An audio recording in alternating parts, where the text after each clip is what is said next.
Hi there. So picture this, right? Microsoft launches Tay. It's a Twitter chatbot, and it is designed to engage with witty banter with its users. However, within just one day, that is 24 hours, Tay starts spewing racist tweets. You know what went wrong in this scenario? Because what happened was certain mischievous users figured out that they could manipulate Tay's behavior by feeding it offensive content, and Tay chatbot, right? It started mimicking these content, and these highlights the importance of keeping your AI in check and ensure that it behaves as intended. And this is not the only scenario, right? Google recently launched Gemini, an AI chatbot and an image generator that is touted to be a great digital assistant. But within days, Gemini starts spewing disastrous content because users noted that these digital assistants are generating diverse historical figures, but it went a little overboard. We are talking about Black Roman emperors, Native American rabbis, and also Apollo 11, the famous spaceship, coming with a lot of female crew. And not on the other hand, you have OpenAI's ChatGPT, which is taking the world by storm with its natural language capabilities. But there's this one problem: the free version, the GPT 3.5, is a serious chatbot. It won't stop talking, and if users ask for a quick answer, they're bombarded with a large piece of text, and GPT goes off rails, even over explaining the simple concept. It's like having a friend that just won't shut up. So, how do we prevent our language models from going off the rails like these different AI systems, right? And that's where parameter tuning comes in.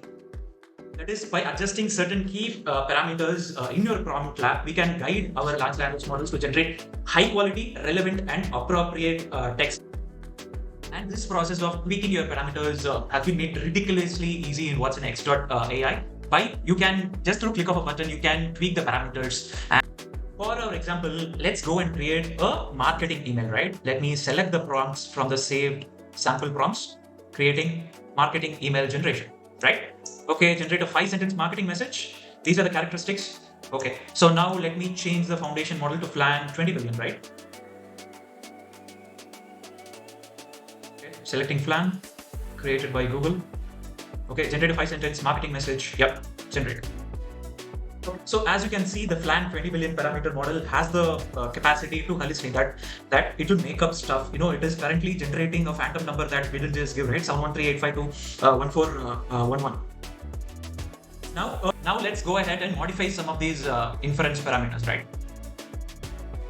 I see that the window that opened contains a list of parameters that I can modify, as well as you can change the model as well. And here we have greedy and sampling. And this is in fact how the model chooses the number of tokens for the output. In the greedy mode, the model selects the highest probability tokens. That is, it is less creative in this mode. And however, if you switch to sampling, the model tends to be more and more creative, more and more wordy, but there's a larger risk that it will go beyond rails.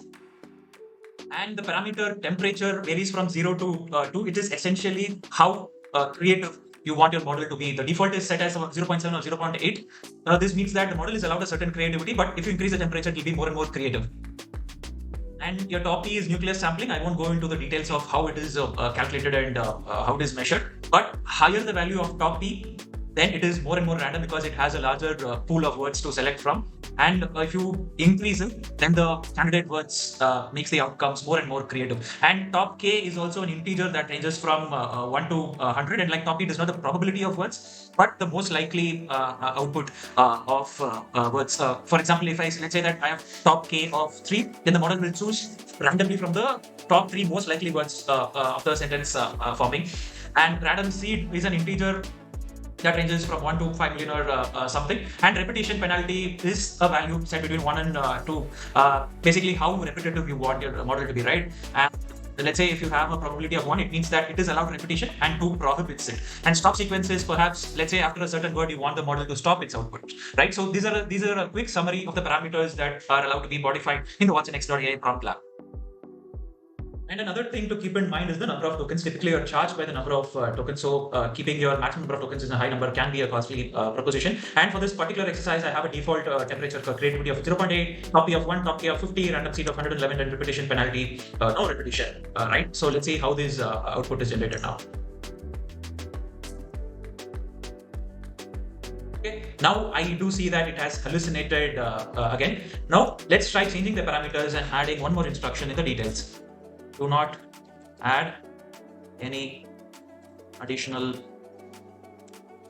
information, and let me change the temperature from 0.8 to 0.4.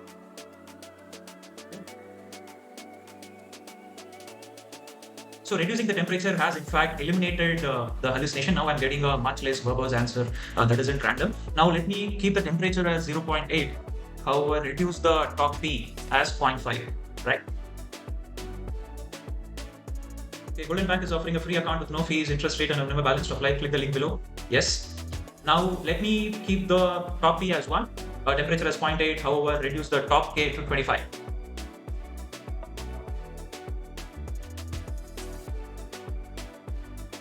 Great news for you.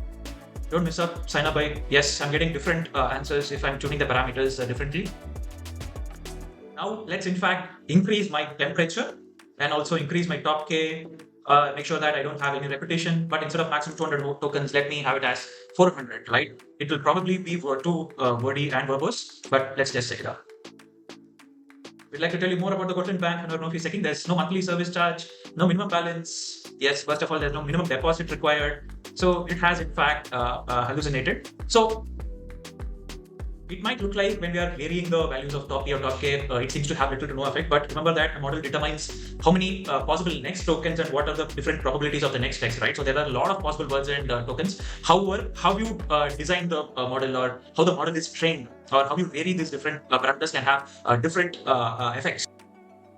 Output that you're looking to generate depends on two factors. That is, let's say the model that I'm choosing. For your different use cases, it is necessary that you pick the right model. And second is how you're going to tune the parameters. And without proper tuning of these parameters, your large language models can produce text that is irrelevant or even offensive. But through this lab, we saw how changing the parameters top P, top K, nuclear sampling, repetition, but actually can strike a balance between creativity and coherence, ensuring that we not only provide diverse text but also text that matters, right? For example, let's say if you're building a customer service chatbot, you want to make sure that these parameters are fine-tuned properly to provide helpful and appropriate responses. And you should not neglect the power of tuning your parameters when you're building a large language model powered applications. So with watsonx.ai, you can experiment with different settings and find the sweet spot for your specific use case and AI generated text or summarization of the different generative AI tasks from truly unruly to unbelievable. And if you want to learn more about how to tune these parameters, please DM or reach out to us or a nearby IBM representative. Thank you.